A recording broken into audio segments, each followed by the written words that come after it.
Imagine que tu es perdu dans l'Arctique, où la glace craque comme un monstre vivant et le vent te coupe la peau comme 1000 couteaux. Le thermomètre affiche moins 40 degrés Celsius et la mer gelée t'épie, prête à t'engloutir. Ton seul espoir est un kayak, mais pas un en plastique brillant. Celui-ci est fait d'os et de peaux d'animaux, cousu à la main sous la lumière d'une lampe à huile. Une erreur, une fissure, et tu es fini. Impossible? Pour les Inuits, c'est de la pure magie réelle. Depuis des milliers d'années, ils construisent ces bateaux incroyables qui défient les tempêtes, chassent les phoques et sauvent des vies. Tout cela avec ce que la nature leur donne. Comment font-ils? Quels secrets cachent ces maîtres de la glace pour créer un kayak qui humilie la technologie moderne? Aujourd'hui, je t'emmène dans un voyage épique au cœur de l'Arctique, où chaque os, chaque couture et chaque coup de rame raconte une histoire de survie. Ce n'est pas seulement un bateau, c'est un miracle d'ingéniosité humaine. Reste jusqu'à la fin, car le dernier tour des Inuits va te laisser bouche bée. Allons-y. Dans l'Arctique, le monde est un champ de bataille de glace et d'eau. Ici, le kayak n'est pas un jouet pour des balades le week-end. C'est la différence entre manger ou avoir faim, entre rentrer chez soi ou disparaître dans le froid.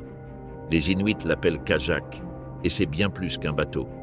C'est leur compagnon de chasse, leur pont sur les mers gelées, leur bouclier contre les tempêtes qui brisent les navires en deux. Ces kayaks n'ont ni vis, ni colle, ni pièces d'usine. Juste des os, de la peau et le talent d'un peuple qui a appris à dompter l'Arctique quand le reste du monde n'osait même pas y rêver. Imagine, un chasseur pagayant en silence, son kayak glissant comme un fantôme entre les icebergs. Un phoque nage à proximité, sans rien suspecter. Le kayak est si léger qu'il effleure à peine l'eau, si robuste qu'il supporte les vagues comme des coups de poing. Comment les Inuits ont-ils créé quelque chose d'aussi parfait? Allons dévoiler cette histoire étape par étape, comme si nous sculptions un os sous la lumière de la lune arctique. Chaque kayak naît d'un sacrifice. Dans l'Arctique, il n'y a ni magasin ni entrepôt, seulement la nature, dure et généreuse à la fois. Les Inuits chassent des baleines, des caribous, des phoques et des morses, mais ils ne gaspillent rien. Chaque animal est un cadeau sacré, et chaque partie a un but. Construire un kayak commence par cette chasse, un rituel qui unit le chasseur à la terre, à la mer et aux esprits qui les entourent. Les os sont la colonne vertébrale du kayak. N'importe quel os ne convient pas. Les Inuits choisissent avec un œil d'artiste. Les côtes de baleine sont leur trésor. Courbées, solides comme de l'acier, elles sont parfaites pour les côtes du bateau, prêtes à résister à l'assaut des vagues. Les os des pattes de caribou, droits et longs, deviennent la quille, l'âme qui maintient le kayak debout. Les os de phoque, petits mais durs, renforcent les jointures les plus délicates. Et puis il y a le tendon, ce fil magique qui relie les muscles aux os chez les animaux. Séché et torsadé, il se transforme en une corde si résistante qu'elle pourrait faire honte aux cordes modernes. Mais le véritable joyau, c'est la peau. Les peaux de phoque ou de morse sont les reines du kayak. Épaisses, élastiques, elles flottent comme du liège et ne gèlent pas, même dans le froid le plus cruel. Elles sont comme une combinaison de super-héros qui protègent le kayak de l'Arctique. Les Inuits ne prennent pas n'importe quel morceau. Ils cherchent en les parties les plus robustes, du dos ou des flancs de l'animal. Ils raclent la peau jusqu'à ce qu'elle soit propre, l'étirent comme un tambour et la sèchent avec patience. Le résultat est un matériau qui semble venir d'un autre monde, aussi dur qu'une armure, aussi souple qu'un tissu, créé avec des mains et du cœur. Cette chasse n'est pas seulement du travail, c'est un pacte avec la nature. Chaque animal chassé est honoré, chaque os et chaque peau est un pont entre les Inuits et l'Arctique. Pendant qu'ils préparent les matériaux, les familles se réunissent, les anciens racontent des histoires et les enfants écoutent, apprenant que survivre est un art sacré. Maintenant, imagine un atelier en plein air, sous un ciel gris qui ne s'obscurcit jamais complètement. Un ancien Inuit, aux mains endurcies par le froid, entasse des os près d'une lampe à huile de phoque. Le vent chante sa complainte, mais il ne l'entend pas. Il crée de la vie. Construire l'armature du kayak, c'est comme sculpter un animal qui respirera dans l'eau. D'abord, les côtes. Les os de baleine sont chauffés au-dessus de la lampe, leur dureté adoucie par la vapeur et le soin. C'est un jeu dangereux, trop de chaleur, et l'os se brise comme du verre. Pas assez, et il ne se plie pas. L'ancien bouge ses mains comme un magicien, modelant chaque côte en une courbe parfaite. Ensuite, il les attache à la quille, un long os de caribou, avec des tendons, tissant des nœuds qui ressemblent à de la poésie. Ces nœuds ne font pas que tenir. Ils donnent au kayak une âme flexible, capable de danser avec les vagues. Ensuite viennent les longerons, des os qui courent d'une extrémité à l'autre, comme les côtes d'un dragon. Ils sont attachés avec plus de tendons, formant un squelette robuste mais vivant. Ce kayak n'est pas rigide comme les bateaux modernes. Il bouge, il se plie, il absorbe les chocs de la mer comme un combattant. C'est une conception si brillante que les ingénieurs d'aujourd'hui l'étudient avec envie, essayant de la copier avec des machines qui n'atteindront jamais cette magie. Le secret réside dans l'amarrage. Pas de clous, pas de colle, juste des tendons, enroulés en motifs qui répartissent la force comme si le kayak pensait. Ces liens sont si solides qu'ils résistent aux tempêtes, mais si flexibles que le bateau peut se tordre sans se casser. Chaque nœud est une promesse. Ce kayak te ramènera à la maison. C'est un art que les Inuits ont perfectionné quand le reste du monde naviguait encore sur des troncs. Waouh, nous dévoilons un trésor de l'Arctique, et je sais que tu es aussi excité que moi. Cet ingénieux Inuit te fait tourner la tête? Écris kayak dans les commentaires et dis-moi, qu'est-ce qui t'a laissé bouche bée jusqu'à maintenant? Les os de baleine ou cette peau qui semble tout droit sortie d'un super-héros? Mets un pouce bleu, abonne-toi et active la cloche pour ne pas manquer d'autres aventures épiques. Rejoins notre tribu et continuons à explorer les secrets de la glace. Maintenant arrive le moment où le kayak s'éveille. Couvrir l'armature avec de la peau, c'est comme lui donner un cœur qui bat. Imagine une femme inuite, aux doigts agiles comme le vent, coupant des peaux de phoque avec un couteau en os. Ses mains racontent des histoires de grand-mère et d'arrière-grand-mère qui cousèrent des kayaks pour sauver leur famille. Chaque coupe est précise, chaque morceau s'emboîte comme un puzzle sacré. La peau est cousue à la main, avec un fil de tendon qui ne se casse pas, même sous la furie de la mer. Les poings sont si serrés que l'eau n'a aucune chance de s'infiltrer. C'est un travail de titan. Une couture lâche pourrait couler le kayak, et dans l'Arctique, c'est une sentence de mort. Les femmes tissent les poings dans des motifs qui semblent magiques, répartissant la tension pour que la peau ne se déchire pas, même quand la glace frappe comme un marteau. Quand la peau est tendue sur l'armature, le kayak chante. Il devient un tambour géant, si tendu qu'il flotte comme une plume et coupe l'eau comme un couteau. Cette peau n'est pas seulement robuste, elle est rapide, faisant du kayak un éclair sur la mer. Ensuite, elle est enduite d'huile de phoque, un truc qui la rend imperméable et résistante au gel. C'est comme si les Inuits avaient inventé un super-héros des milliers d'années avant les laboratoires modernes. Et ne crois pas que c'est juste une peau quelconque.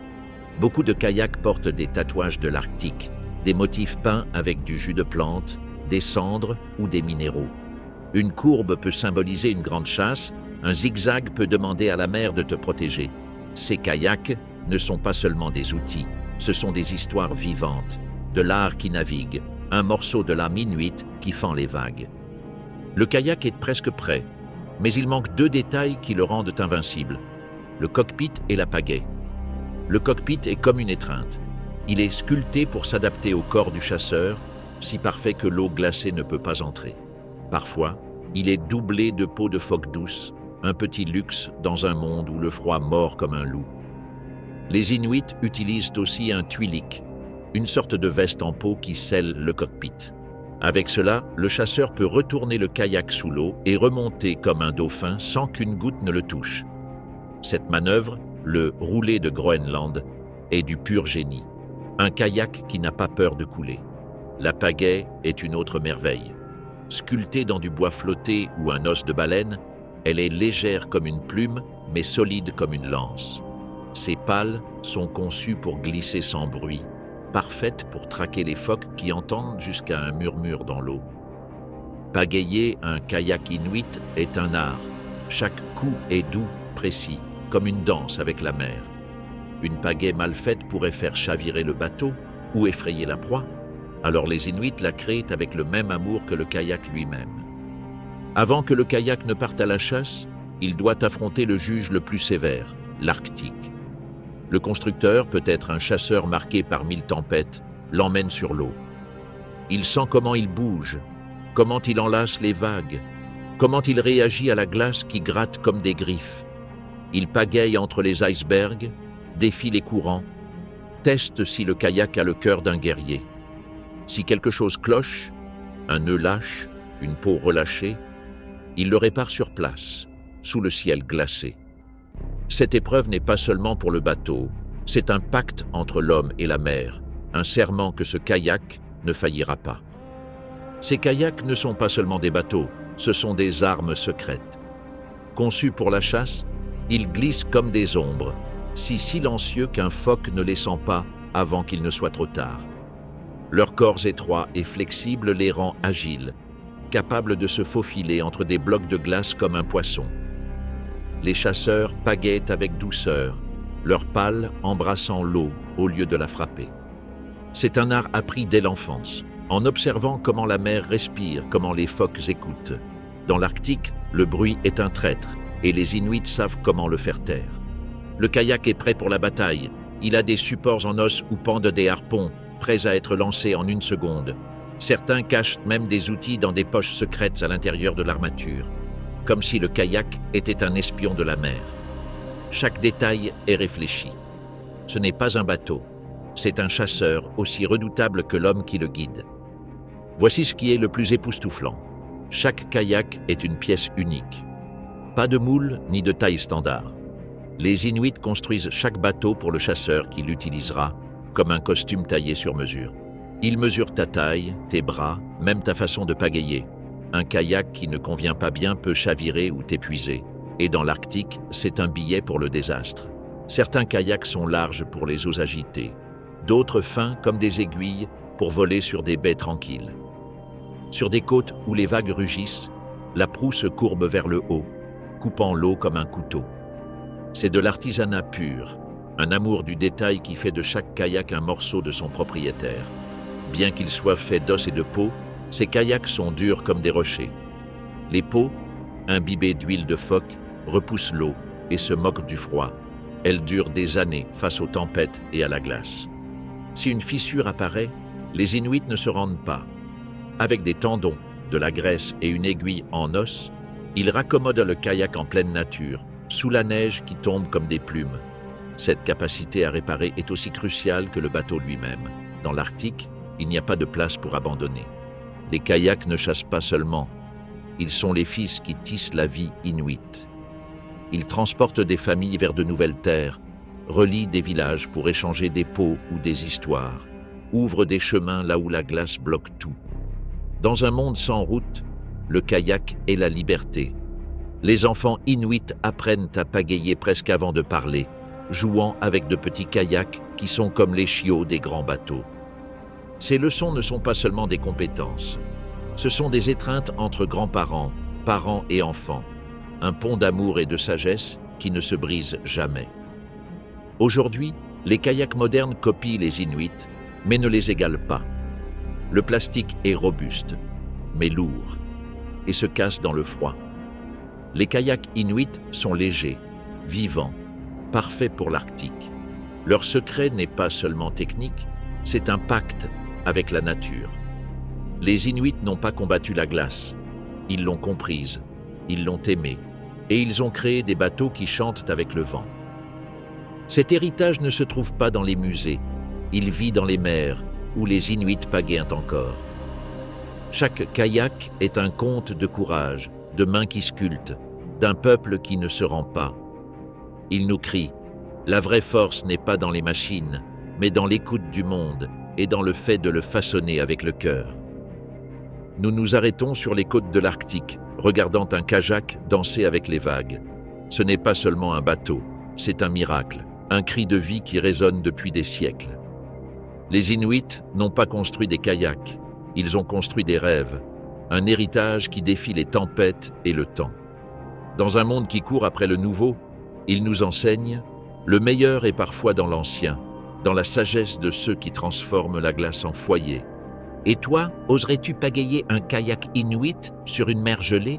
Qu'est-ce qui t'a coupé le souffle dans cette histoire? Laisse-le dans les commentaires, je veux te lire. Si ce voyage t'a enflammé, mets un pouce bleu, partage avec tes amis et abonne-toi avec la cloche activée.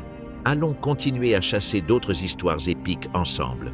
Jusqu'à bientôt, continue de rêver, d'explorer et de vivre l'aventure.